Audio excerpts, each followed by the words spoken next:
Hello viewers, कैसे हैं आप सब। दोस्तों, आपको हमारी कहानी अच्छी लगे तो चैनल को सब्सक्राइब करना बिल्कुल ना भूलें, ताकि हमारी आने वाली हर नई कहानी की नोटिफिकेशन आपको मिलती रहे। Backup friend. आज सुबह से ही मनीषा के हाथ बड़ी तेज़ी से काम कर रहे थे। वैसे भी उसके काम करने की गति तेज थी, लेकिन आज हाथ अतिरिक्त ऊर्जा से भरे हुए थे। वह सुबह उठ भी अन्य दिनों की अपेक्षा जल्दी ही गई थी। थोड़ी ही देर में मृदुल की फ़्लाइट आने वाली थी। अजीत मृदुल को लेने एयरपोर्ट की ओर निकल चुके थे। मृदुल अजीत के बहुत अच्छे दोस्त हैं, लेकिन सिर्फ अजीत के ही क्यों, जब से विवाह हुआ है 15 वर्ष हो गए। मृदुल मनीषा के भी तो कितने करीब आ चुके थे। अजीत के ही क्यों, जब से विवाह हुआ है 15 वर्ष हो गए। मृदुल मनीषा के भी तो कितने करीब आ चुके हैं। क्षण भर को मृदुल की पसंदीदा खट्टी मीठी तुअर दाल में कोकम डालते मनीषा के हाथ ठिठक गए। मृदुल का नाम सोचते ही चेहरे पर एक मीठी सी मुस्कान आ गई। मृदुल अपने नाम के अनुरूप सौम्य, शांत, नम्र, सबके मन को समझने वाला, सबके मन को पहचान कर उसके अनुरूप साथ चलने वाला। क्या है मनीषा का बड़ा भाई, जेठ, दोस्त, यह दुनिया चाहे जो नाम दे, पर मनीषा के लिए तो मृदुल उसके शुद्ध सखा हैं। खुले शुभ्र बादलों की अटखेलियों से भरे ताजे नीले स्वच्छ आकाश जैसा निर्मल और स्वच्छंद रिश्ता, हरी भरी घास के बीच में उगे चमकीले सूरजमुखी जैसा ताजगी और दिव्यता भरा रिश्ता। मृदुल का स्वभाव व्यवहार भी तो इतना परिपक्व, संतुलित और खुला हुआ है कि किसी प्रकार के संकोच या संशय का कोई स्थान ही नहीं है। दोनों बच्चे श्रेयांश या रशांश भी अपने मृदुल चाचा के साथ इतने घुले मिले हैं कि उनके आने की खबर सुनते ही चहकने लगते हैं।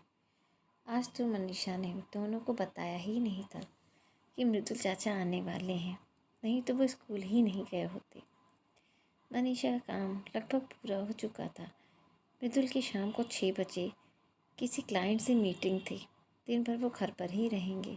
अजीत के ऑफिस जाने के बाद और बच्चों के स्कूल से वापस आने के पहले बहुत वक्त रहेगा दोनों के पास गप्पे मारने के लिए। दोनों के बीच विषयों की सूची भी तो बहुत लंबी है। बचपन, स्कूल, कॉलेज, जूलॉजी, केमिस्ट्री के साथ फूल पत्ते, घर, परिवार, समाज, किताबें, लेखक, फिल्में, न जाने कितने अनगिनत टॉपिक हैं। बस एक बार बातें शुरू होने की देर है, और इस बार तो पूरे 4 दिनों के लिए आ रहे हैं। मृदुल 9 बज गए थे। फ्लाइट 8 बजे आ गई होगी। 8:30 पौने 9 बजे भी एयरपोर्ट से वापस निकले होंगे तो 9:30 बजे तक घर पहुंच जाएंगे। मनीषा किचन साफ करके नहाने चली गई। 9:30 बजे चाय चढ़ा दी धीमी आंच पर। मनीषा की तरह ही मृदुल भी चाय के खासे शौकीन थे। ठीक समय पर अजीत और मृदुल घर पहुंच गए। मनीषा ने बाहर जाकर उनका स्वागत किया। नाम के अनुरूप ही मृदु सी मुस्कान लिए मृदुल ने घर में प्रवेश किया। मनीषा चाय ले आई। चाय पीने के बाद अजीत नहाने चले गए और फिर टिफ़िन लेकर ऑफिस चले गए। मृदुल का भी नहाना हो गया था। मनीषा 2 कप चाय बना लाई। ड्राइंग रूम में बैठकर दोनों बातें करने लगे। एक एक बात निकलती गई और कब 2 बज गए पता ही नहीं चला। श्रेयांश और यशांश स्कूल से लौट आए। मृदुल को देखकर चहकने लगे। दूसरे दिन मृदुल की मीटिंग दिन में ही थी, तो वो अजीत के साथ ही ऑफिस के लिए निकल गए। मनीषा को थोड़ी मायूसी हुई कि आज मृदुल से बातचीत नहीं हो पाएगी। घर के काम निपटा कर मनीषा थोड़ा आराम करने की नीयत से पलंग पर लेटी थी कि दोनों बच्चे स्कूल से वापस आ गए। आते ही दोनों ने हल्ला मचा दिया। दोनों को ही साइंस के 2 प्रोजेक्ट दूसरे दिन स्कूल में जमा करवाने थे। दोनों बच्चे रुआंसे हो रहे थे और उनसे अधिक मनीषा को रोना आ रहा था। स्कूल वाले भी अजीब होते हैं। एक तो इतने मुश्किल प्रोजेक्ट दे देते हैं कि बच्चों से बनते ही नहीं हैं, उनकी माँ को ही बनाने पड़ते हैं। उस पर 2-4 दिन का समय भी नहीं देते। अब माँ घर का काम करें, बच्चों के प्रोजेक्ट बनाती रहें। मनीषा बच्चों को खाना खिलाकर तुरंत काम में जुट गई। ये तो अच्छा हुआ कि ज़रूरी सामान घर में उपलब्ध था, नहीं तो पहले तो स्टेशनरी की दुकान पर भागना पड़ता।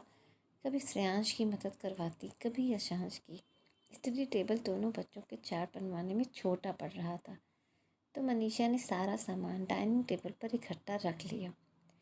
काम करते कब अजीत के ऑफिस से वापस आने का समय हो गया पता ही नहीं चला। कार की आवाज़ सुनकर मनीषा की तंद्रा टूटी। शाम के 6 बज गए थे। अजीत और मृदुल वापस आ गए थे। ये क्या? घर में पैर रखते ही अजीत चिल्लाकर बोले, घर में 2-2 स्टडी टेबल है, फिर भी डाइनिंग टेबल पर ही तुम लोग पूरा फैला कर रखते हो। घर में कभी भी पैर रखो हमेशा फैला बिखरा ही रहता है। दोनों के प्रोजेक्ट स्टडी टेबल पर नहीं आ रहे थे तो यहाँ बैठ गई। कल ही जमा करने तो इतना समय भी नहीं था कि एक एक कर दोनों का काम करवा देती। मनीषा उठते हुए बोली। अजीत कुछ और कड़वा बोलने जा रहे थे कि मृदु चहक कर बोले, अरे वाह, प्रोजेक्ट बनाने में बड़ा मज़ा आता है। बताओ क्या बनाना है, अभी बनवा देता हूँ। मनीषा एक बढ़िया से चाय पिला दो। दोनों बच्चों के चेहरे खिल गए। मनीषा भी चाय बनाने किचन में चली आई। मृदुल ने कड़वे होते माहौल को संभाल कर तुरंत हल्का फुल्का बना दिया, वरना अजीत जाने कब तक चिक चिक करते रहते और मृदुल के सामने मनीषा को कितना अपमानजनक लगता। आजकल अजीत हर समय मनीषा के कान में मीन मेघ ही निकालते रहते हैं। ये नहीं सोचते कि बड़े होते बच्चों के साथ एक औरत की जिम्मेदारियां भी बढ़ जाती हैं। मनीषा ने सबके लिए चाय बनाई। मृदुल बच्चों के प्रोजेक्ट तैयार करने में लगे हुए थे। मनीषा चैन से खाना बनाने लगी। खाना खाने के बाद मनीषा और मृदुल फिर बच्चों के काम में लग गए। थोड़ी देर बाद जी सोने चले गए। मनीषा और मृदुल ने बच्चों के साथ मस्ती मजाक करते करते कब सारे प्रोजेक्ट तैयार कर दिए बच्चों को पता ही नहीं चला। यू आर ग्रेट चाचा जी, थैंक यू सो मच। दोनों मृदुल के गले में बाहें डालकर झूल गए। चलो गुड नाइट, अब सो जाओ दोनों। मृदुल हंस दिए। बच्चे प्रसन्न मन से सोने चले गए।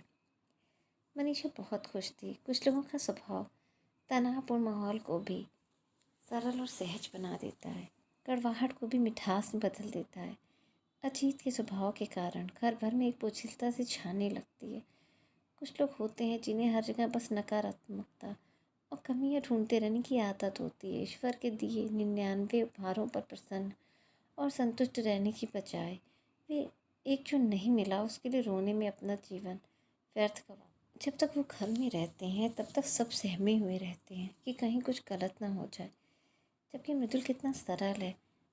हमेशा कहते हैं, अरे छोड़ो भी मनीषा, हर समय काम में ही लगी रहोगी तो जीवन से छोटी छोटी खुशियाँ उड़ जाएंगी। और बैठकर बातें करते हैं, ये लम्हे दोबारा लौट कर थोड़ी ही आएंगे। मगर अजीत को इन लम्हों की कीमत का ज़रा भी अंदाज़ा नहीं है।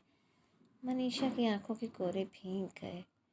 2 दिन और बीत गए। मनीषा के जीवन में इन दिनों 2 धाराएं चल रही थीं, बच्चों और मृदुल के साथ आनंद और उल्लास की धारा, तो वहीं दूसरी ओर अजीत की ओर से निरंतर अपमानित करते जाना।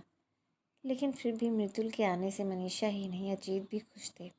2 दिन सब साथ में घूमने फिरने भी गए। बहुत अच्छा कटा। चौथे दिन बच्चों को स्कूल भेजकर मनीषा ने अपनी और मृदुल की चाय बनाई और दोनों बाहर बगीचे में आकर बैठ गए। अजीत अभी सो रहे थे। अजीत के स्वभाव का परिचय तो मृदुल को था ही, पर सब वो हर बार उसे समझा कर जाता था। इस बार भी उसने अजीत को काफ़ी समझाया कि परिस्थितियाँ हर समय एक सी रहें या आवश्यक नहीं। अब बच्चे बड़े हो गए हैं, उनकी ज़रूरतें और पढ़ाई बढ़ गई हैं।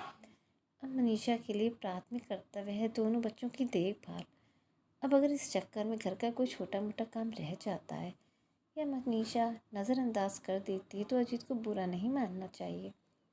रिश्तों में सामंजस्य स्थापित करके ही आनंदपूर्वक आगे बढ़ा जा सकता है।